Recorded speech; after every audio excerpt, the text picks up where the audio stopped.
Hello and welcome to another episode of An Echo of Glory. I've got a frog in my throat. Controversial in here already this morning. Well, first of all, the Wanderer returns, Jake Robson. Hello. Couple of weeks out. 17 holidays later. Coming from you. Where's your tan though? You're usually tanned up. Yeah, I sit in the shade, don't I? All right. You're back.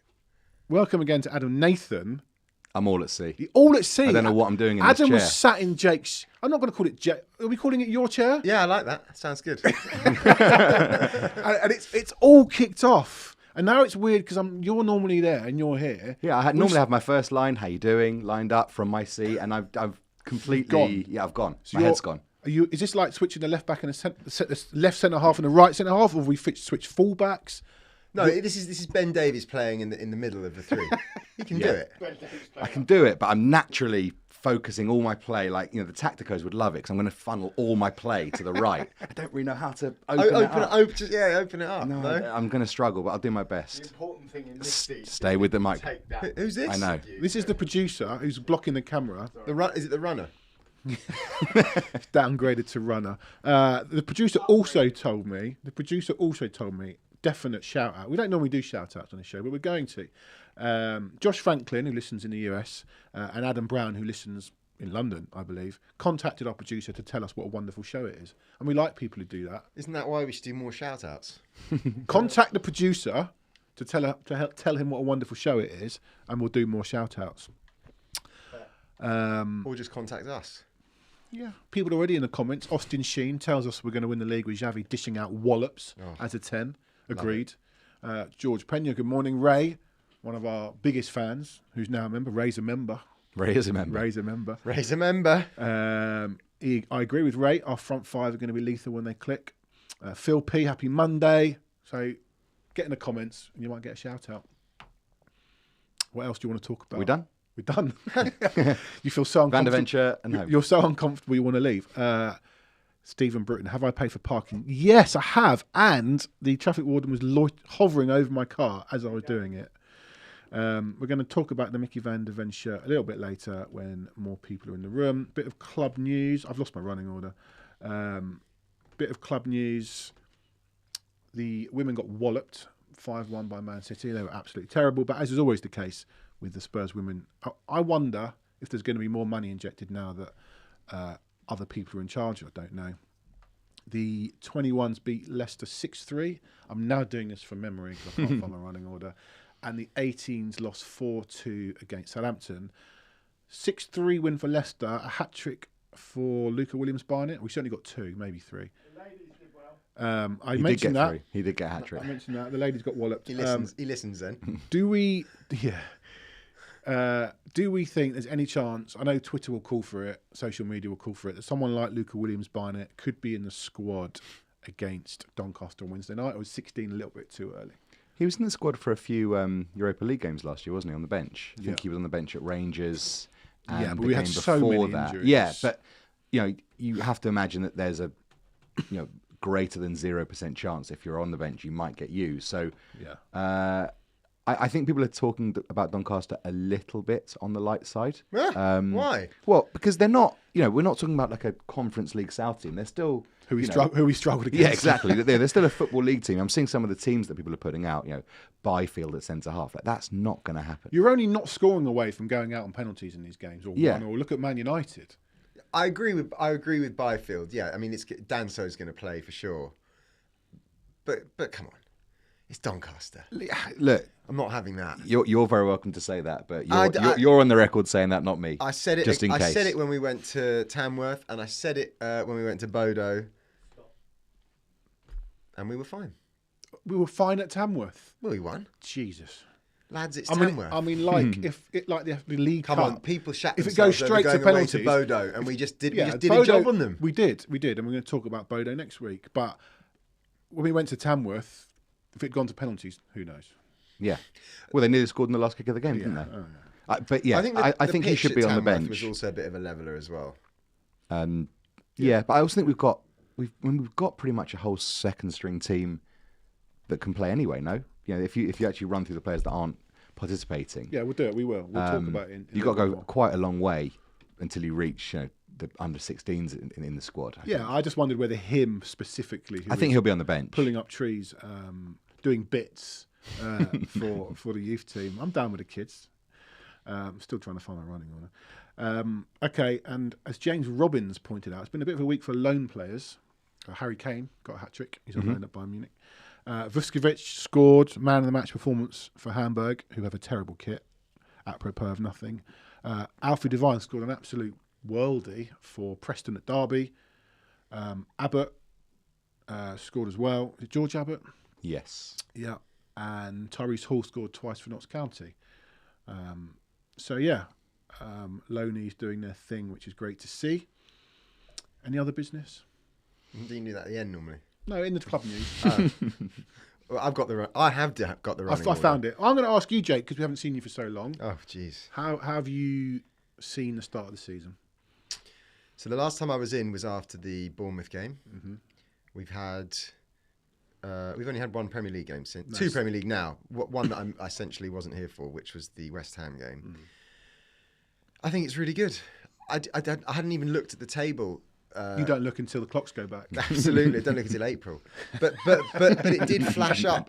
It flashed up somewhere where I wasn't looking for it, and I noticed this must have been. I was probably watching. Was it Match of the Day? I don't know. On Saturday, and we were second, and I thought, oh, well, it doesn't feel like we should be second based on how a couple of the games have gone and and how we played against Bournemouth and the feeling after it. But essentially, I think it's been really good. But then, would you expect me to say anything less? No. I think No. the way that, but it's gone more or less how I expected it to, as far as the way we've been playing. Because I watched a lot of Brentford covering football in the Premier League. I've done a lot of Thomas Frank press conferences. He's been the same guy that he was at Brentford in terms of the media and how he's presented himself.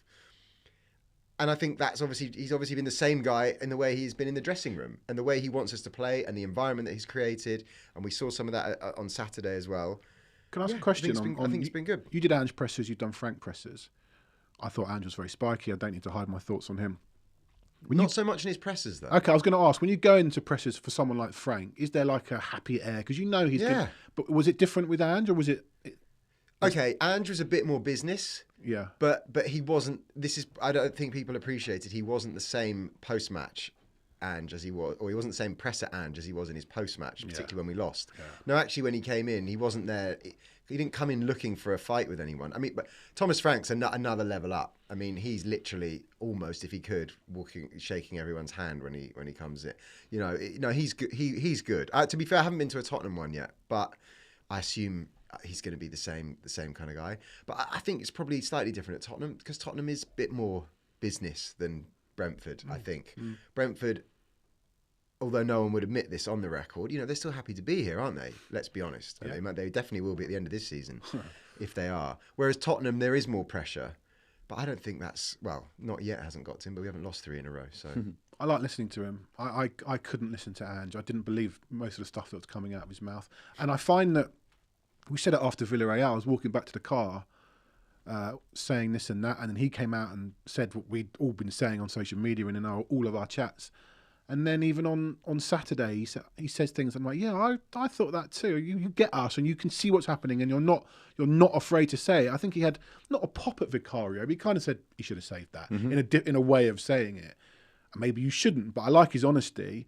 I trust him. The goalie's hands. Yeah, okay, but he would have spoken to Vicario. Right. They had an honest adult chat about it, and then he would have said it to the press. Probably not with Vicario's blessing, because he wouldn't have said, by the way, I'm going to mention it, but you know what I mean? It felt, you can praise your team without being propaganda. And I think it would have been disingenuous almost to the fan base to try and suggest that, we know what we're watching. I mean, it was a howler, but it happens and everyone makes them. And Vicario has been brilliant this season so far. So I think there's an easy way for him to both be, a very, happy and praising manager, whilst also calling out something that's quite obvious that went wrong. Yeah. Okay, before we get on to Brighton, we're going to do this. It's the Mickey van der Ven shirt, still here, hasn't been given away yet. As I say every single week, you have to be a member. Being being a subscriber, wonderful. We love you. Got to be a member. Do that by going on a laptop or a desktop and clicking the membership button. As Mike Cleesby said, how this pod doesn't have more subscribers baffles me. Come on, chat, smash the like for the algorithm. Agreed. Like, subscribe, become a member. Tell your friends, your family, people you don't like, they might like this pod. I agree, Mike. And we love you for it. But are you a member, Mike? So if you are, you can win this. I always get scared pressing these buttons. Right. Don't end the stream. Don't end the stream. You've not been in. There's a button. If I press end stream, there's another button that says, "Are you sure you want to do this?" Johnny. It literally says, "Are you sure, Johnny?" I reckon it's like the nuclear war button. The red button. Do you reckon they get a second chance, or they just fucking press it? We'll never know. I get a second chance. All right, Brighton 2-2. The team was thus: Vicario in goal. We're going to talk about him again shortly. Porro, Romero, Van der Ven, Udogie, Bergval, can't progress the ball, Paulinho, Bentancur, Kudus, Richarlison, and Odegaard. So first starts of the season for Udogie and Odegaard. Paulinho came in for Bentancur from Tuesday night. No, Bentancur started. Paulinho came in for Sarr from Tuesday night. Obviously, when the team sheet comes out, we're all looking to see where Kyle Moani is. Is he starting? Is he on the bench? Oh, no, he's nowhere. He's got a dead leg. It's a rite of passage for new Spurs centre-forwards that they get injured straight away. Let's just hope it is a dead leg. We hear these stories and we don't see him again for weeks. But I think, again, going back to the previous conversation, I think I trust Frank on that, although I'm still jury's out on this Solanke stuff. But overall, the lineup? Look, obviously the big one was that Siemens wasn't playing or had been dropped or benched, as the social media parlance. Capital letters. And I seen people still talking about it today, this morning. If Frank hadn't dropped Siemens, or Frank has to play Siemens in the 10, do you not think he knows that? Yeah. Siemens had a really good game against West Ham. First game, it didn't really have much of a pre-season, I don't think. Hadn't played that many games for to be fair, Leipzig before joining. He played for Netherlands. I think he was fit. But I think we had Ralph Honigstein 2 weeks ago, didn't he? And he said that a lot of players have been surprised by the pace difference when you join the Premier League versus the Bundesliga. Yeah, sure. He then really worked his socks off against Villarreal in the week, and I sit on the East Stand, so he was playing on the left in front of me second half, and he was knackered. And it didn't surprise me at all that he was rested. And I think ultimately in modern football you're going to have to get used to it, because you either play them every week and they get injured, or you have to accept that there's certain games where you dipped in and out. And I don't actually think we missed Siemens in the first half particularly at all. I thought we were moving the ball quite well. I thought Odegaard, who I don't think is a great player, but he was bright enough. I thought Bentancur got forward quite well. I don't think Bergval is a 10, but equally the way in which we were moving the ball, I don't think it was necessarily like Siemens would have made the difference in the first half, but he did in the second. And actually, I thought the handling of him was pretty good on Saturday. Adam Flanagan says, you all scoffed at me last week when I suggested Sarr might get a breather. Yeah, I agree. I would have started him. I don't think we missed him, but yeah. Is it still an audition, Jake, for our left wing? Odegaard got his chance on Saturday. I think absolutely. And I don't think he's got the part just yet. Not off that performance. You need more than one game, though, and I don't know if anyone's going to get that luxury. Well, that you do. I was glad to see him start, because it felt to me like he was the only one that hadn't been given a go yet. And you just wonder what, I've said this before, you wonder what the instructions are to him, because there were a couple of times, we know we signed him as a brilliant, supposedly a brilliant dribbler who can beat people basically on the outside. And there was a couple of times he had the ball and you're thinking, go on, and he didn't. And you're thinking, well, if he's in the team to do that. Yeah, surely you're in the team to do that. Yeah. So I don't know if it's a confidence thing or what the instructions were.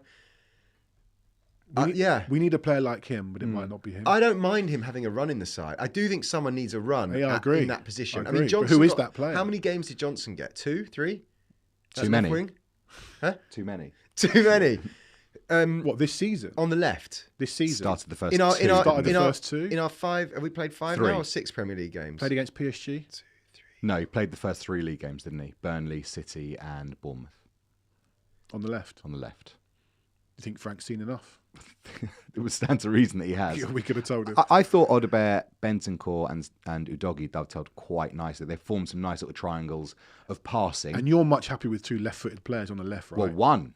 Just one. one will do. The difference that Udogie made, who again, I'm sure we'll come onto it without jumping around too much, but Udogie, I said on our end of season show last year that basing on the Europa League performance, I thought he was probably our best player because he was just so good. But in the Europa League, he was obviously banned from inverting, like all fullbacks should be. And on Saturday, he played like just a flying left back, and he was unbelievable. Yeah, he's so good. And I thought that made a massive difference. And it gave Odebear the option to pass either inside to Bentancur, outside to Udogie. And look, Odebear's a bad rep, and I am not a massive fan of his, but I saw enough that I might give him another go, just to see. Like, if you're going to give Johnson 3 chances, I don't think it's outrageous to give Odebear another go. So really... if you don't give him another go, then where do you go? Well, no, I agree. Yeah. Like, you have to give him another go, Yeah, is what I'm saying. Like, I probably would have... I said a couple of weeks ago that I think I would give Tell a go as my left winger, but he's not done that. So at least give Odebear 2 or 3 games to see what happens, and then you can do Tell. But chopping and changing every game. Yeah, look at Kudus, how he...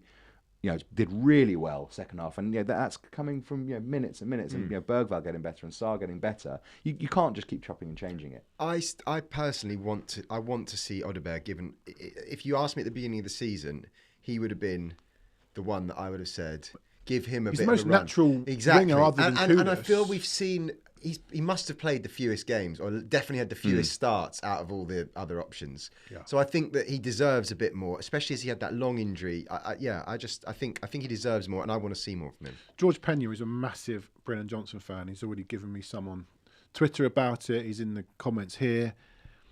I'm not massively against Johnson. I know I'm the only one in this parish. But we've said all along, when you take away the goals... It's not about being against him. He's just not good at football. But he's a great finisher. How do you reconcile the two things? No, that's inarguable, fine. I would say. I'm not going to sit here and say I want to see Johnson play. I actually don't have a problem if he does, but I personally think Odebear just deserves more of a go now. That's all I mean.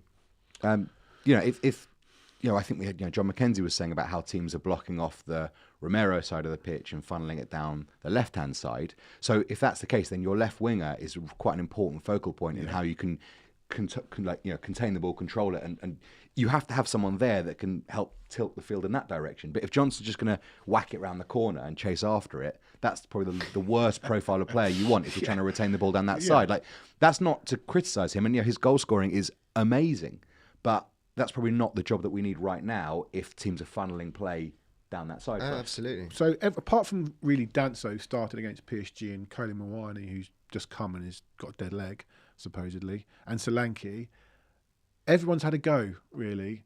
But obviously, Odebear just had his first go on Saturday. Frank's starting to learn about his team. Do you think we're going to still see more changes, or it's going to come a point? I know we've got a lot of games, but we're going to start seeing a more settled team, or he's going to continue to rotate? Well, I said after the Villarreal game on our WhatsApp group that I still think that was that there has been too much chopping and changing. And I know one of you said to me, well, it wasn't that many changes, but I think in midfield, those 3. I still think they're learning the team is learning how to play under Frank. And I think midfield is almost, obviously the centre-back partnership is really important. But I think the midfield 3, when a new manager comes in, is so important. And that's probably, that has to be the area that's changed the most. I think you want wingers to be able to play different games and rest and rotate. Yeah. But I think in the midfield, I understand why Paulinho hasn't played all the matches. It's obvious. But it just means then someone else is playing there, and play then him every week. The players that have to play with the person who comes in are getting used to that. I think we're too early for that. Well, you would play him every week, but the problem is, I know. Who'd you play with him? No, then he's going to get knackered by February. Yeah, I know. Yeah, I get that. So that's what I'm saying. I get it, but at the same time, it's a bit of a problem, and I think it's even more of a problem when we're not playing a natural out and out 10, because you've then got, whether it's Sarr, whether it's Bergvall, who actually I think there's not much to choose between them in that position, because I don't think either of them are that. No, they're not natural. Yeah. And I think that's even trickier when you've then chopping and changing behind them, or they're coming in, or one week they're playing in the 8, the next week they're playing in the 10. So just play Xavi Simons in a 10 every week until he gets knackered. So we started pretty well. I think Lordy said Brighton barely had the ball for the first 7 minutes. Didn't create much, but we looked good. And then a very Ange ball goal to concede. Odegaard lost the ball, fine, it happens. Couple of passes, turned us over. Minter's one of the quickest players in the league. Someone pointed out that when he went round the keeper, if Romero had carried on, he might have been able to get a slide in and clear it off the line. Also, Minter finishing it with his left foot, I thought was really weird, but soft. Yeah, it was. It wasn't a great goal to concede, especially. It's one of those where you were quite enjoying watching us play, and all of a sudden you're 1-0 down. It's like, how the hell did that happen? That's quite Brighton away, isn't it? Brighton will do that. Yeah. Look, we don't concede many goals like that. We probably overcommitted slightly. I don't know where Van der Ven, because it was who were the two covering players? You had Romero, and then who was in the left back position? Was it Udogie? I felt Udogie was higher up. I can't remember. Yeah, so I don't know. Maybe if the play was a bit, the play may have been a bit fractured. Well, we had the ball, lost it, so you're going to be in trouble. Yeah. Stephen's right. I think it was Odegaard. I think he tracked. No, Odegaard was tracking, but I don't think he was in position. I don't know. It was just, my stream was jumpy at the time. It was a bit jumpy, like my stream that I may or may not have been watching, of course. I don't know what you mean. And yes, I actually missed the build up to it and just saw Minte through. There's nothing worse than that, is there? It clicks back in. It's like, what? How is he there? Yeah. So that was a bit frustrating. Yeah. It's like if anybody's ever streamed boxing and all of a sudden they're boxing and then the next minute some guy's lying on the floor and you're like, what the hell is this? Remember the guy who streamed the boxing through his glasses? He was watching it on his telly and he manoeuvred it so that people could see the reflection in his glasses, and people were watching boxing on Twitter off his glasses. His argument was he wasn't actually streaming it. He was just people were watching him. Okay. And then 1-0 became 2 with a goal from Ayari that I've not seen anyone score from there since Harry Kane against Arsenal. And that started outside the post and went in. You should not be conceding from there. No, he just took a wrong step, didn't he, Vicario? I mean, look, there's a lot of things that shouldn't have happened in that build-up to that goal. You would like Richarlison to have been given a foul for Van Heckening him in the back. It wasn't the most aggressive or egregious foul, but it was a lot more contact than Kudus on the left back before 1-0, and a lot more than we were given or not given in other situations. And then Bergvall maybe just kicked the ball out of play if Richarlison's on the floor. There was just a lot that we did wrong as a collective there, and compounded by Vicario, who, of the mistakes that he has made, it's not often been stuff like that. I wonder if maybe he was just overcommitting, thinking the ball was going near post, and once he took that step to his right, he was knackered. I worry about him. A few things, but from distance, Porro's closing down. He's a poor closer. Lacking as well. He doesn't really do that. I mean, all Bayern's 7 goals against us in pre-season were from distance. Do we need to have a chat about Vicario? No, not yet. It's growing. People want to, don't they? It's growing. We're going to have it. You don't think so, Adam? Do we need to have a chat about Vicario? I don't think so. Oh, okay. But I feel that I may have a blind spot to Vicario. I mean, I'm always really critical about goalkeepers, Spurs ones in particular. Like Lloris was. Persona non grata for me for about 3 years until he actually left. I know, I don't think Lloris concedes that one. Well, I think he probably does. Might do. Marcus Edwards would like a word. All right, not 2 years into his Spurs career. Maybe not. But look, how many good goalkeepers are there in the league that you would say you would definitely want to swap him for? People like Dean Henderson get lauded. If the referee made the right decision in the FA Cup final, he'd have been sent off. They wouldn't have won the FA Cup. They wouldn't have had any, John Textor stuff in the summer. We could have had a peaceful summer. I don't think there's that many good goalkeepers that, you would definitely say are clearly better than him. Also, and I think he does enough that's good to outweigh the bad right now. I think he's had a really good start to the season, personally. Okay. I've got my eye on him now, though. Based on what? Just that one goal? No. I don't think he's great from distance. But this season, that's the first error he's made this season. Error, yeah. But I think he's every goalkeeper makes mistakes. Of course. And he's made one in the first. How many all competitions? I know Bayern scored 5, I can't even remember 5 amazing strikes. Pre-season. Yeah, he hasn't gone. Let's try less because it's pre-season. It doesn't matter though. But those are the ones that I'm remembering. But he hasn't brought them into the season.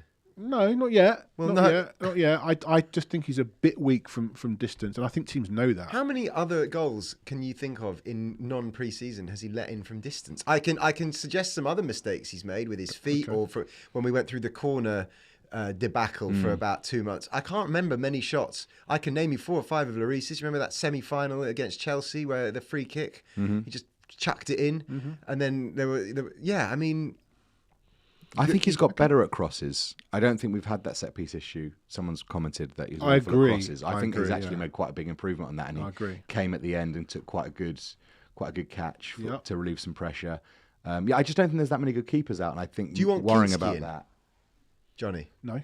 Well, we're stuck with him then.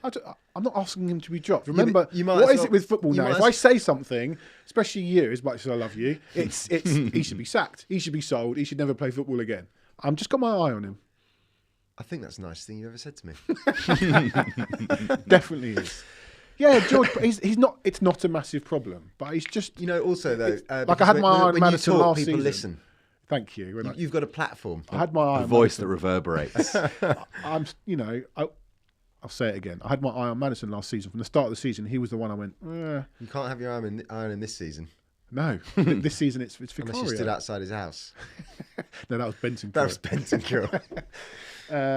Yeah, all right. Dean S. Vicario made 3. I mean, that was an error. The Europa League final. Jesus, we'd have none of this. Do you not think he was platforming Van de Ven on purpose? and as a result, you can win. That's surely why he did that, just to make Van de Ven look good. Yeah, all right. He's a fantastic shot stopper, though. People have been talking about Donnarumma this weekend. Yeah. Some of the saves that Vicario has made in the 2 seasons, I mean, especially in that first season. Okay, fine. 2-0 becomes 2-1. When I was watching it, it was like, stop passing in the penalty area, we're over passing, and then we scored. And I watched it back, and I'm like, what a joy to be able to have 4 people in the penalty area we can pass to, not just winger to winger crossing it from one side of the box to the other. Bentancur, is he slightly better further forward? Yeah, I thought he played well. But again, that didn't appear to be the common consensus. But I thought he was linking up nicely, picking up little holes, and pockets of space that other players wouldn't have found. And his composure on the ball is obviously much better than Bergvall and Sarr in attacking areas. Whatever their pros and cons are, he undoubtedly is much better at that. And someone said Bentancur made 2 poor decisions in the build-up to the goal. I thought he got it absolutely right. I think maybe they wanted like an impossible reverse pass to Bergvall, but that would have been a pretty high-risk pass. And then gathered it well, played it to Kudus. And Richarlison, bless him. Wasn't the greatest finish in the world from 6 yards out. No, it was either an unbelievable touch or it just hit him and then he swept it in. It hit him. The first one. 100%. You hit. I still think I think there's a semblance of him trying to stop that. I think Cushioning it. Yeah, he's definitely softened that With his chin. I think he played well on Saturday, Richarlison. Did okay. Like he's been whacked from pillar to post in the last few games, is not playing with a 10 in front of him, is having to do a lot of the work himself. Yeah. There's a lot of sort of Porro and Udogie smashing balls up to him and saying, control that, mate. Yeah. And, we were blessed for 10 years by having someone that could control anything. And I do feel sometimes that the standards for Richarlison are set to why aren't you as good as Harry Kane at all things. And, he got his goal. He's got 3 and 4 starts now in the league. He has got, I think, something like 14 in his last 18 starts. Yeah, I agree with you. I also think that 14 in 19. Richarlison, maybe it's because he doesn't get himself into the positions, but he's not one of those forwards that misses loads of chances. He hasn't had sort of 6 chances in this game. You're like, well, if he scores one of those, we win the game, which I think is a good thing. But then people would say, well, he doesn't get himself into those positions. But I don't think he's that kind of forward. Most chances he gets, I don't know what his chance success rate. I'll look it up, but I don't think you want to know the answer. Is it not good? I don't think it's great. But he tends to be in often the right place at the right time, and I think I think he works hard. Listen, he's not Harry Kane. He's probably not even Dom Solanke, but I don't think he's not the reason we didn't win on Saturday. Not lost on me who won the ball back for the goal. Progressive Palhinha, winning the ball and progressively passing it forward. The other thing I was going to say is that we were talking about Odebear earlier, and I know we scored, so it's fine. But when he passes it back to Bentancur, I'm just sort of thinking, isn't that when you're going to go there? I think that's a confidence thing. Yeah. That's what I've not played much. Because he takes a touch down the line, and then he crosses it to Richarlison, who taps it in. He'd had a shot earlier which he missed. I think he wanted just possibly hot potato. I'm getting rid of this. But if that move breaks down, you're going, Odegaard, why haven't you taken the ball down the line? It was quite a strange pass to Bentancur, but it worked. The other thing you say about, as I grab this water, the other thing you say about Bentancur is he better further forward. I think we're in this unfortunate position where we've got three players that are best played in one position, and that is that 8, if you want to call it, not the 10, not the Palhinha position, where Bentancur was playing the other day, and you could put Bentancur, Sarr, or Bergvall there, and that's their best position. And neither of them, none of the three, are very good in the 6. Yep. And they're not great in the 10. Yeah, they're 8s. They're 8s, but they're all sort of being played at the moment, and I think that I agree.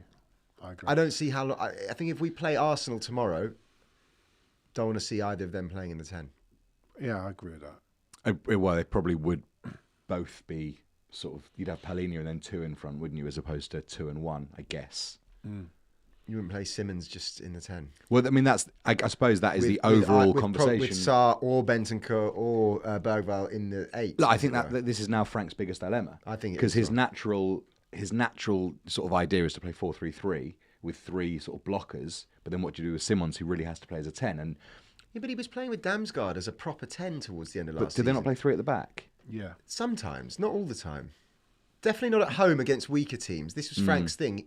If he had a weak team coming home, he'd play 4-3-3. And if it was against a top, I don't know, 8 at home or away, he'd often play 4 at the back.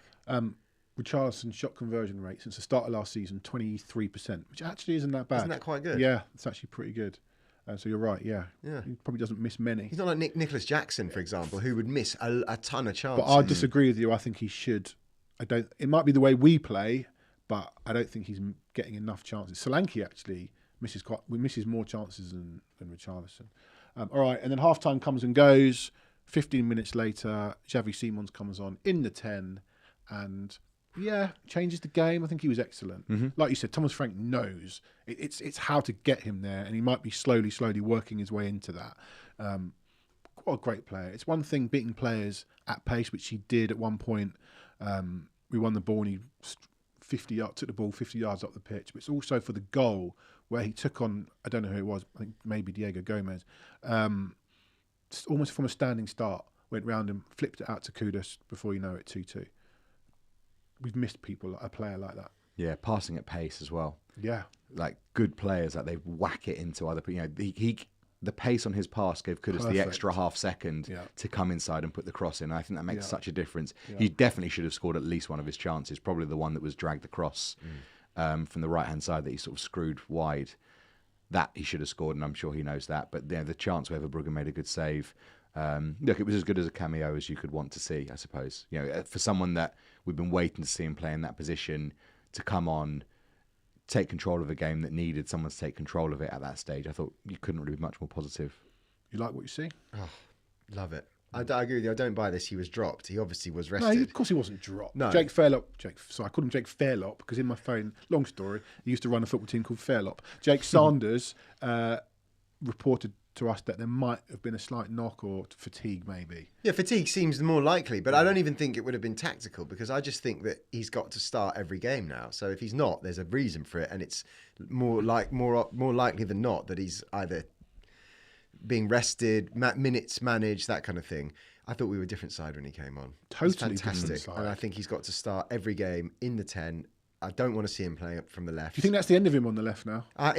For me, whether it is or not, I don't know. But for me, I think we are a different side when he is controlling play through the middle. That one-on-one, I don't know who it was either. From a standing start, I was just like, wow. Who did that since Moussa Dembele? It's Dembele, it's Modric. Modric, the way he glides. But Dembele, unfortunately, didn't manage to do it as high. He did a lot of it around the halfway line in our own half. Exactly. But in that position, and then have the vision and the timing to play that pass. We've been calling for that. Maddison Fantastic. is a little clunkier on the ball. I think Maddison's a very good player. I think Siemens is a slight level above. It's those things, doing those outside the penalty area, 10 yards outside the box, 15 yards outside the box, where you take a player out of the game. He draws players towards him. That's why Kudus is completely free on the right-hand side. But he also when he came on, he basically started running the game, and that's what you want from the guy playing the 10. And unfortunately, it's what I'm saying. Your Sars, your Bergvals. Bergval actually did run a couple of games last season, but not playing in the 10. He was getting on the ball from deep. He runs it differently. It's more energy. More energy, yes, and his vision's good, and he passes the ball quickly. But this was like, Xavi comes on, and it's like, right, this is my show now. Immediately, he has a couple of chances. I agree he should have scored one. Yeah, and then was basically. I know the cross came from Kudus, but without the beating that man there. And who was there?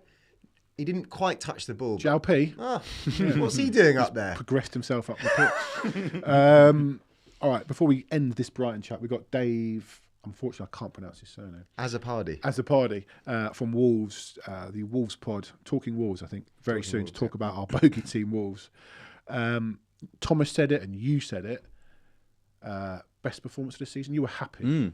Definitely. I was pretty flat after the Villarreal game. You know, I said to my mate, or my dad's friend that I go with, said, on 60 minutes, the only thing we can take from this game now is 3 points, which, is fine. But when you go to football, you'd like to see your team play well, and you want to be excited. But it was a tough slog, that Villarreal game.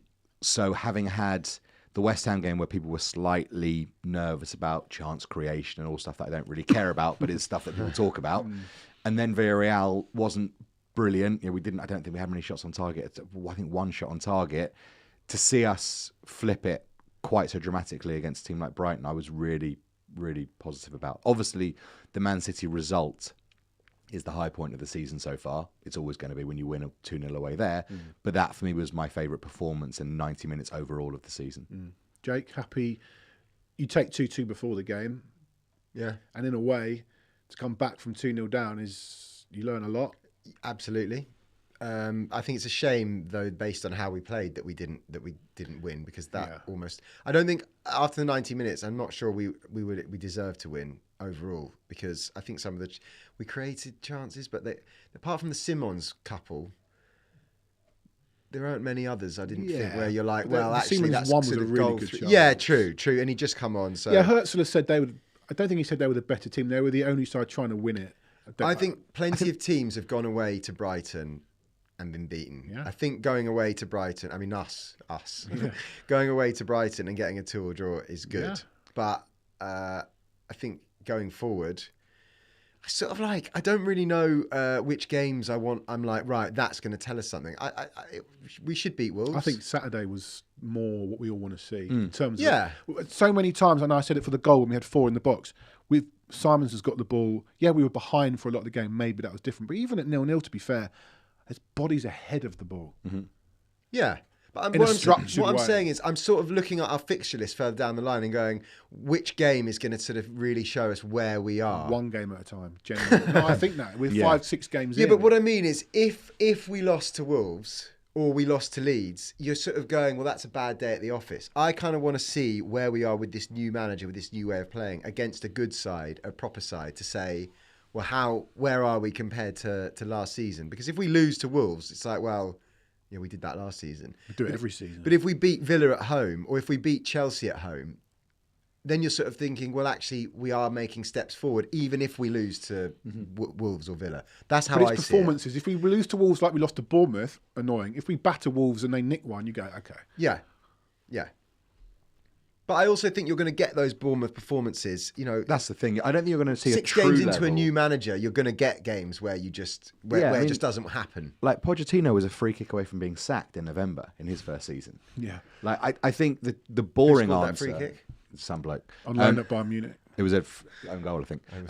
The boring answer is probably 12 months' time is when you're going to see the true level of this team, because there's a lot to rebuild. Yeah. And we still need a couple more players that. Yeah, we need a left. But to show the true level of this team, we're going to need a top-class winger. Might need a top-class striker. Now, top-class goalkeeper. Maybe. And a lot of these clubs are allowed to just buy their way to perceived success. People talk about coaching. Maybe it is coaching, but it does help when you can spend 300 million quid a summer in the process. I think ultimately you're going to know how good Frank's team are probably in a year's time. Thomas Hotspur says, morning all. I'm mentioning Tottenham Hotspur, because he's a member. So become a member. Hotspur's a member. Remember what you can do if you're a member. You can win this. we are waiting for Dave to join us, Wolves fan. I just wanted to He's say. here. He's here. He's here. Oh, he's here. Get your I'll say it headset in. afterwards. We'll have to say it afterwards. Just getting it. Can you hear us, Dave? We'll wait for James, the producer, to sort it out. Yeah, I was going to say that. Maybe he's still buying Ariana Grande tickets. I still think that. Here he is. Look at that backdrop. We need extra players, but I still think Frank can turn one of them. Oh, I'm talking to Dave now. Yeah, hey Dave. Oh, hi, Dave. Can you hear us? Yeah, all good, guys. Yeah. Thank you so much for joining us, making your debut on An Echo of Glory. So, Wolves coming up. What a strange bogey team for Spurs to have. We'll talk about that in a minute. Listen, you know all the numbers. Five defeats from 5. Worst start in the club's history. 3rd worst start in Premier League history. What is going on at Wolves at the moment? A new contract for Vitor Pereira last week. Yeah. So he signed a new 3-year deal last week, which I don't think anyone can get their head around, to be completely honest. The start of the season has been disastrous, to be honest. We knew there was going to be a massive change around, I think, in terms of the players that moved on. Cunha, Ait-Nouri, Semedo left on a free transfer. There was going to be big changes, but the players that have come in, just for whatever reason, it just hasn't clicked as of yet. I don't think Vitor Pereira knows his best squad, knows his best formation. And for the club to give him a 3-year contract, at the time he'd lost 4 on the bounce, now it's 5 on the bounce. It was baffling, to be honest. So yeah, we're in a bit of a strange position and frustrating position at the moment, to be honest. There's always a lot of coming and going at Wolves. You kept Strand Larsen in the summer, which was big. Obviously, he was linked to Newcastle. I never quite felt he was going to go there, but it was great to keep him. How was your summer? Talk to us about the ins and outs. And were the fans happy, or we're still short of this, we're still short of that? Yeah, it felt like a little bit of an underwhelming summer, to be fair. I think a lot of fans, if you were to rate it out of 10, we did some ratings, and very few were over the 5 out of 10 mark, really. So that sort of shows it was a real sort of below average, quite a poor window for Wolves, I'd say. I think we left ourselves short in a couple of positions, but I think Vitor Pereira's made it pretty obvious he wants sort of big physical type players. I think I counted there's over sort of 10 players in our first team squad, 6 foot plus. He's going for that sort of physical mark, and it just doesn't seem to be working so far, to be honest. Players that, again, have got okay pedigree, but nothing of note. Not many players, if any, from top 5 leagues that have sort of set the world on fire at the clubs that they were at previously.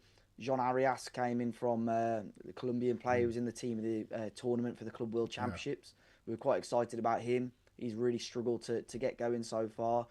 So I'm hoping sooner rather than later it clicks into place. But, we've got some tough games. We've got yourselves. We've got Brighton after that as well before the next international break. They're really tough games for him. And he said last week, give me time with the squad, because he was a little bit frustrated with the internationals, late transfers coming in. He said, give me time with the squad and I'll show you that we can improve. He had a full week last week, and arguably against Leeds, it was our worst performance of the season. So we'll have to wait and see. I'm always slightly cautious when teams bring in sort of firefighter managers halfway through the season with the clear brief of do a job, keep us up, get the points that we need. And they almost seem to do too well at times to make themselves sort of unsackable in the summer. Yeah. Obviously, outsider looking in, but is there a thought that, maybe it might have been an idea to just start again in the summer and bring someone in that you could really see building something for 3 or 4 years, which he doesn't strike me as that kind of guy? Or was the general consensus that, no, this is our guy, he's got to stay? Yeah, I think, to be fair to Vitor Pereira, I think towards the back end of last season, I think a win against Spurs was included in it when we won 6 games on the bounce right towards the end of the season. And ultimately, that's what kept us in the Premier League. It put us in a really good position. After that, I think we beat Leicester, and then there were 4 games left at the end of the campaign, and we didn't win any of those. We lost 3, drew 1. And obviously now that's extended into this season. At the time, there wasn't any real thought of moving him on or anything like that. But I think you are right. You look at his CV now in hindsight. He's, I think, 10 clubs in 15 years for Vitor Pereira. He doesn't tend to stick around in one place. But the most frustrating thing for us is that Wolves gave him the most control, probably out of any other head coach that we've had in previous years, in terms of recruitment and how he wanted to shape up the squad. We let go our sporting director so he could bring his own technical director in, and in terms of recruitment, give him a lot of control with that. And his talent ID at the moment looks like it's gone a bit pear-shaped, to be honest, because this squad looks nowhere near good enough to be competing. And I think as it stands right now, we'll be very, very lucky if we remain a Premier League team at the moment. Just on that recruitment, we were talking to Adam Verga about Brighton, and I said, I like your policy is great, but actually not signing enough Premier League experience. I can't really think of, correct me if I'm wrong, Premier League experience that Wolves have really signed recently. Yeah, I mean, it's always a weird point with the Premier League experience, because I think you can overpay for players, but I think even you look at the Leeds team, that we lost to on Saturday, players like Longstaff and things like that who understand the Premier League, although they weren't getting bags of experience and not the most attractive name on the team sheet. Yeah. They're going to know how to see out games or win football matches as well. Wolves back in the last season signed a few players from the top division in France, and they came into the squad and did very well.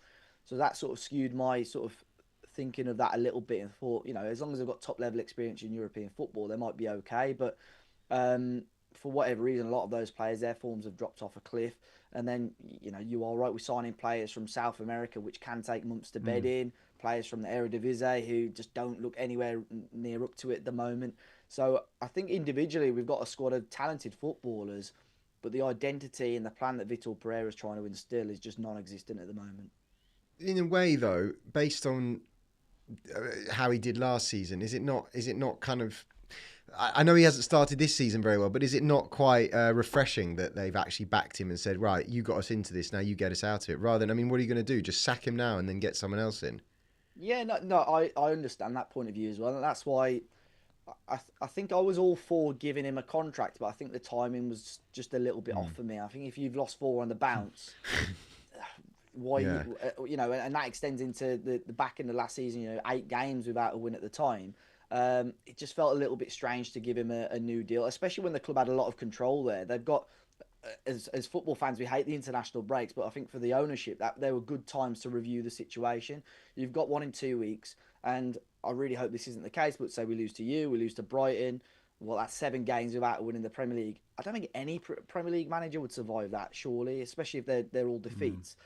Worst case scenario, you've got another international break after that, but for them to hand him a 3-year contract now, they're just going to look absolutely stupid if it has to come to moving him on. So I understand their point of view. They said they want stability and so on, but Wolves as a club have just been declining year on year, especially since Nuno left. And this will just be another example of just pure stupidity from our ownership if it continues to go the way it's going. Lots of negativity, but you're playing Spurs at the weekend. What is that about? No, we haven't beaten you in 5, 1 win in 7. What's going on? I don't know. I always think, on paper, you guys have, last season not so much, but, have had great seasons and been up there in the sort of top 6, top 7 of the Premier League. And I don't know, last couple of years we've had really good luck against you. I think, I think last season was brilliant. And the season before under Gary O'Neill, we played really well. I think that the late goals from Sarabia and Lamina, stick out in my mind at Molineux was a really good win for Wolves. But I don't know. I don't know what's going on. I mean, we've got our own bogey teams, but I think even the most positive of Wolves fan isn't holding their breath to continue our good form on Saturday, though, to be honest. I think Spurs have got a pretty good opportunity to end that winless run. Wow. Well, just a question here from one of our, while we're on live, Pilch58. Going back to the manager, is Nuno's availability tempting? It's probably too late with the contract, but is there talk? Fans would love him back? I think that's possibly part of the issue with what's going on with Vitor Pereira as well. I think that fans have seen Nuno being available, and all of a sudden they've sort of, looked at Vitor Pereira and thought, well, we've got our ex there, and he's available. Not to say that there's nothing out there saying that Nuno would come back to Wolves to start off with, but I think that doesn't help Vitor Pereira's cause, and I think patience between him and the fans will probably wear a lot quicker because Nuno is available. But I think a lot of Wolves fans would have him back, to be honest, especially with the situation that we're in right now as well. And thoughts on the game then on Saturday as the kick-off time affected a few fans? Will you be there and give us your prediction? I won't be there, unfortunately. I've only been to the new Spurs ground once. We did win. It was right before COVID. The 3-2 win. Oh, the Ndombele game. Oh, when he didn't bother tracking Neto. Track back, yeah. And I don't know. I mean, my heart says maybe Wolves can nick it in a 2-1, but to be honest, I think my head says Spurs will win. quite comfortably. I think probably a 2-0 Spurs win. Well, we'd take it. Wouldn't mind Not a it at clean all. sheet. Clean sheet, yeah. All right, Dave, listen, thank you so much for joining us. As pleasure. I always say, I wish you luck for the weekend. I don't really mean it, but no axe to grind with Wolves, and really appreciate you coming on. My pleasure, guys. Thanks for Thank having you. me. And Cheers. Cheers, Dave. catch up Thank soon. you. Thanks. Cheers, guys. Bye-bye. Yeah, that Sarabia game. Like he said, the Ndombele game. It's funny, no, but I was thinking earlier, that clearance from Bergvall at the weekend reminded me of who was it at the end of that game, and Gary absolutely... Dyer, I think. Was it Dyer? The quick free A kick. Really, Oh, no, yeah. no, the Yeah. tired clearance down the line. I think it was a quick free kick. We took Yeah. an unnecessary punt down the line. Is that what it was? I was and he at- didn't get it far enough. And yeah. I was at IMG that day. I was at work that day doing the 3:00 games, and it was at 12:30. was. And at 1-1, I went upstairs, and I was walking through the corridor, and I heard cheering. And Who's Wolves fan? over no, there? but I just knew that there's not enough Spurs in this room, in this building, for it to be Spurs. And it's full of Arsenal fans and Chelsea fans, and it was lol Spurs. Everyone was just laughing at Spurs. I had it with the Richarlison, the 3-3 game when Richarlison scored at Anfield, and we were 3 down and 3-3 lost 4-3. At 3-3, I had to leave the room while I was watching it, walking down the corridor. 4-3, I just knew it wasn't us. So that's my memory. I really, like I say to Dave, I've got no extra grind with Wolves, but I don't feel we're fully over anything Spursy until we've beaten Wolves again. Listen, you've got to be putting a team away that have lost 5 in a row. Would you rather they'd have beaten Leeds on Saturday? Probably, yeah. Yeah. You don't need that sort of hoodoo over you at all, do you? Yeah, No, absolutely not. I wouldn't have rather they beaten Leeds. because now you just know their shit. Yeah, 100%. Coming to You Tottenham. understand what we're saying here. I know, No, the I- psyche of a not for Spurs me. fan, Don't Jake. don't get into that. They're at a low ebb. They're is coming he really to a Tottenham. Spurs fan? I'd love to Scott? spend a day in that brain just to see what it's like. Just to see what it's like. I just can't compute They've lost anything 5 like out that. of 5. They're Oh absolutely my- on the rack. Their fan base, I can't understand why their manager's been given a new 3-year deal. For one, without putting words into Dave's mouth, I don't think they'd mind a change right now, would they? I didn't ask him. That is going to bang on Schadenfreude TikTok next week. What? What he's just Yeah. said. Was that? No, but we're also, but not only that, it's not like we're sort of struggling. If it was like we're 10th, we've won 1 game, we haven't got going yet this season. You've got to stop talking. But Wolves need their first win. It's like literally Dr. Tottenham. Whereas come on, we've got to go into that game. I didn't ask Dave. Was that Pereira thing totally out of the blue? There'd been no real. I guess with manager contracts, you don't tend to see any rumours anyway, do you? It just kind of happens. Yeah. Bizarre. Yeah, I wish I was watching that. I was looking at their fixtures after they'd lost 4 in a row. I was like, Leeds at home, great. Get it out of the system. Get it out of the system. I don't know. We've played Wolves when they've been crap and lost to them. I don't know. But before we play Wolves, we played Doncaster in the League Cup. Any Doncaster Spurs links? Was it Pascal Chimbonda? Did he go there? Changes will be made. Do you think it'll be 11? Oh my goodness. Could be, couldn't it? Who could come in? Danso, Davies. Do you think Vicario will play? No, No, I think Kinski will play. Then how many defenders have you got? I mean, play Gray at right back? Davis Well, I think left. I think he wants to play Gray in the centre Now, mid. you were saying about playing the kids. I think 11 changes is dangerous as hell because I'm not sure But it's you're possible. saying it's only Doncaster. Yeah, but I was also we moved on from that, but I also do agree. Like, I'm not saying just play the kid. No, you play the kids, we get beat. Not necessarily because of the golfing quality, but just the occasion and no, absolutely not. I think it's interesting. I'm fascinated to see, and Pep's always been quite good at this. Which I imagine he might play 1 or 2 youngsters, and in what positions and who. Well, Gray, I think, will play centre mid. No, as in from the Academy. yeah. I don't. You don't I think at they're on all. the bench. Do you think he maybe plays 1 at left back or something? That's what Pep I always don't know know if do. we've got enough. one. I don't know enough about the Okay. academy to know who that might be. Just Janet H, one of our members, and thus can win the Mickey van der Ven signed shirt. What is Thomas Frank's Wolves record against Wolves? I reckon it's good. Played 10, won 3, drawn 4, lost 4, unbeaten in his last 3. But he did get beat 4-1 by them at home, I remember. But in the last game at Brentford last season, they beat him 5-3. So there's something. I think Odebear might get another go. Yeah. Tell will play. Odebear will play. Johnson will play. Johnson will play. Colin Mulwani should play if he's over his whatever he's over. Well, they can't all play. Well, that's 4, isn't it? That's 4 forwards. Moani up front, Johnson, Odebear, Tell. That would be your front 4. So Tell as the 10. Mate, you could play Odebear 10. Odebear at 10. Yeah, played there before. And then but Gray. Yeah, but don't you? Odebear needs a run, doesn't he? Audition on that left wing. Maybe it's Tell's turn again. Gray in midfield. Yeah. I'd be One surprised if other. all 4 of them play. Do we have another? Sarr might come back in. Yeah, Sarr and Gray. And then Danso Davis, Spence. Spence. And then one other. You've got to find one other. Does from Udogie somewhere. play again? Maybe Unlikely. give Udogie and Van der Ven half each. I don't think Van der Ven plays. Probably not. So we reckon 11. So that's basically 11. No, Odebear. Odebear. Dane Scarlett could play. He was on the bench on Saturday, wasn't he? Yeah, he might. Where's Gray playing? In the midfield. Midfield. I think he wanted to sign him 3 times as a midfielder. I don't think he's playing him at fullback. I think Spence might play right back.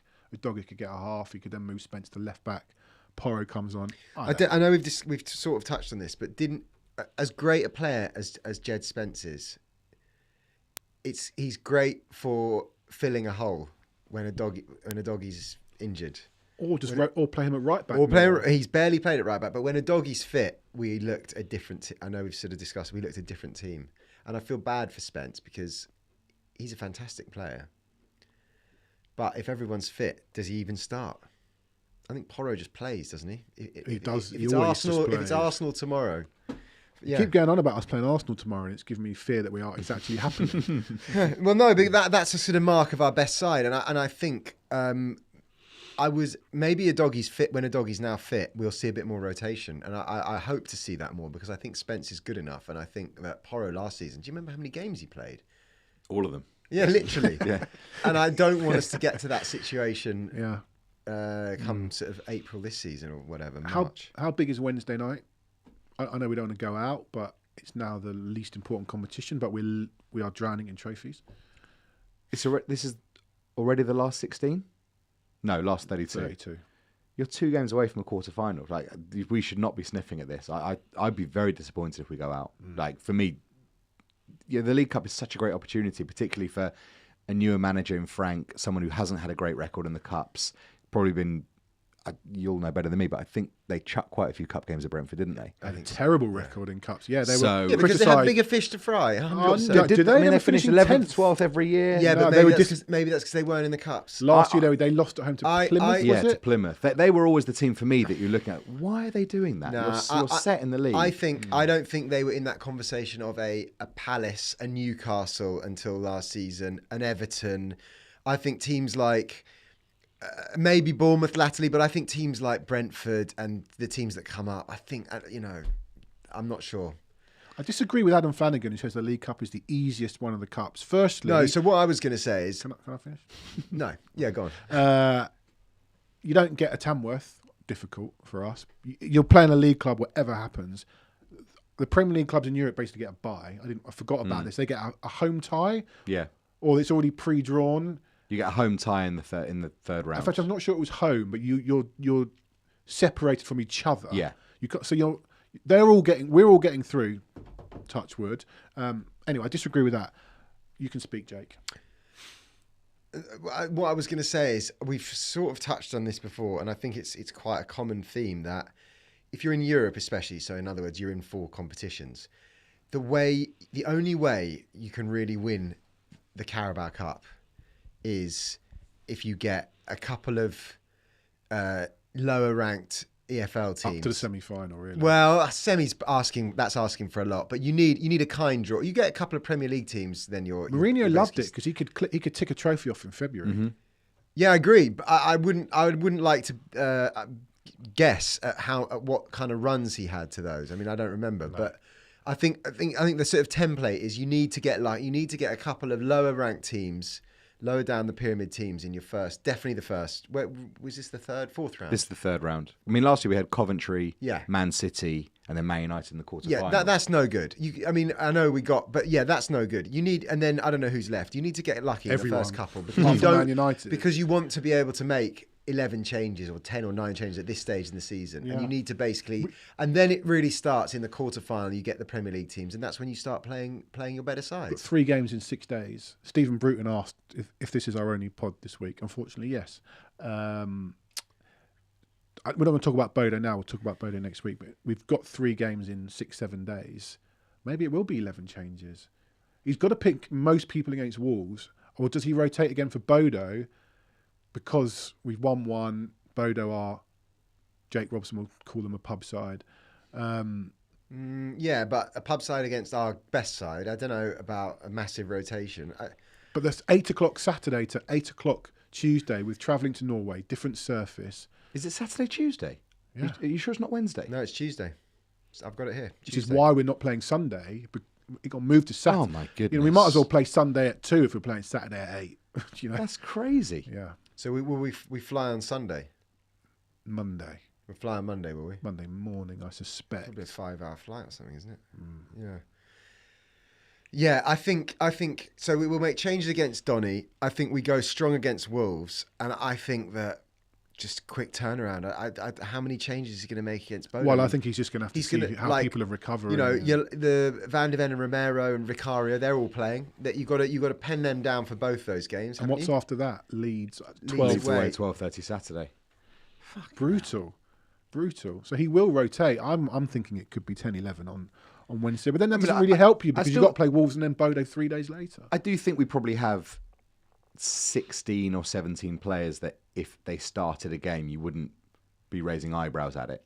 So there is enough scope in the squad, probably everywhere other than centre half, that if they rotated, you wouldn't think, oh my, well, I know people did on Saturday with Simons, but you wouldn't think, what's he doing? Making changes. I think there's enough players on a similar level, which is as damning a thing as it is a good one, particularly in certain positions like left wing, that it doesn't really matter who starts the game because it's going to be one of 2 or 3. I agree with that, and I think fans have to understand. You know, everyone complained last season when all our players fell down in a heap, and I'm sure Frank has looked at that in terms of the injury history of Tottenham as a club and what happened last season, and he's trying to get away from that.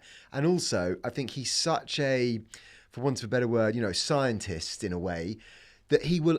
I'm sure he's looked at, sort of mapped things out further down the line to say, well, I need João Palhinha fit for this game, so maybe he doesn't play. And I wonder, I wouldn't be surprised if he's kind of mapped things out maybe a couple of months down the line in terms of which players he wants for which games. And I think when you look at this run that we've got coming up over the next couple of weeks, I think fans just have to understand that our best players aren't going to play in all the games.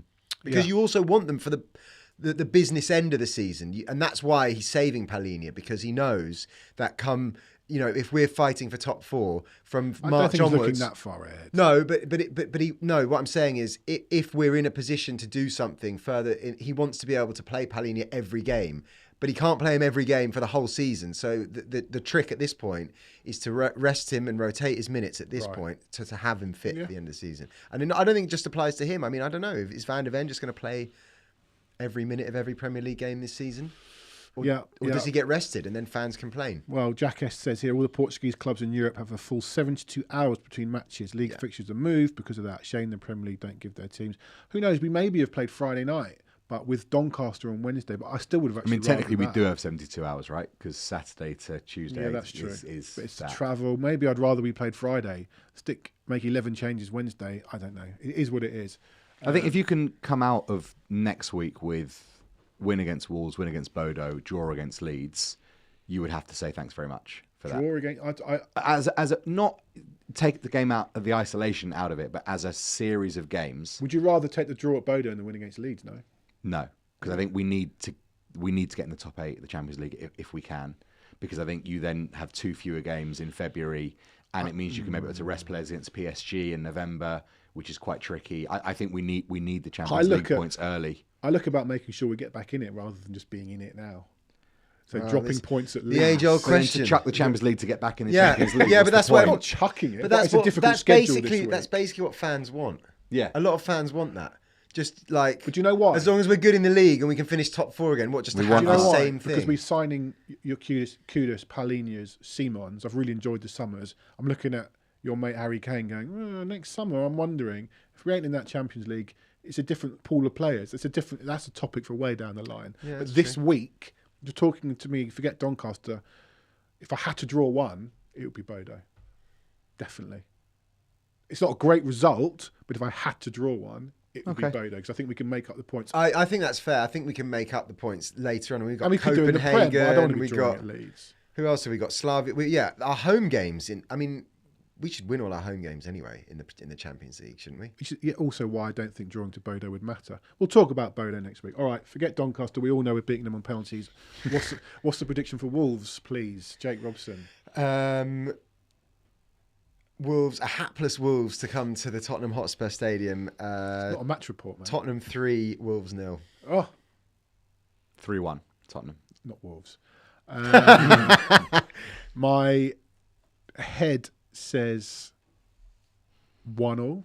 My heart says 2-1. 1-1? Spurs. I can't get over this hoodoo. Okay, go on. Off the top of your head, Wolves have obviously lost 5 games. How many goals have they scored? Well, they lost 3-1 to Leeds. That is the only one I can remember. 4-0 to City opening day. Everton was 3-2 in the end. Yeah, you're right. They've So scored 3 3 goals. Yeah, They haven't scored away. I'm not sure about that. No, but because they lost 3-2 at home to Everton. right. So what? Dr. Tottenham will see you now. It's a thing for a reason, Jake. And has it only just struck you that this thing exists? They lost 1-0 at Bournemouth and 1-0 at Newcastle. No, I do appreciate that it exists. What my point was, I think Dr. Tottenham is a much more forgiving surgery when Tottenham aren't playing so well. Do you see what I mean? Look, only 1-0 When we're in a bit of a funk as well, then I think Dr. Tottenham is, welcome. Come into the surgery. 1-0 at Bournemouth and 1-0 at Newcastle. Yeah, they've lost, but Yeah, but Newcastle haven't been great this season. they haven't.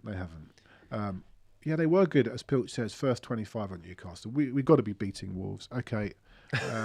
We're 2 should be. We're 2 clicks away from me ending this streak. All right, we'll be back on Monday when we'll review the win/draw against Wolves. Talking about Bodo once again. I think we're going to talk to our friend Jonas about Bodo again, although he's just told me he might now be on a train, so I don't know. But we're going to talk to someone about Bodo. Have they changed? What can we expect from that? And we'll be back next week. There's all right, the formation, you there, and you settled in nicely? Not enjoyed it. I think it's a clean sheet, isn't it? Yeah, it's another clean sheet. All right, we will see you next week. I've no idea if James is pressing the button or it's me. We'll see you next week. And up the Spurs. Yeah, he's it.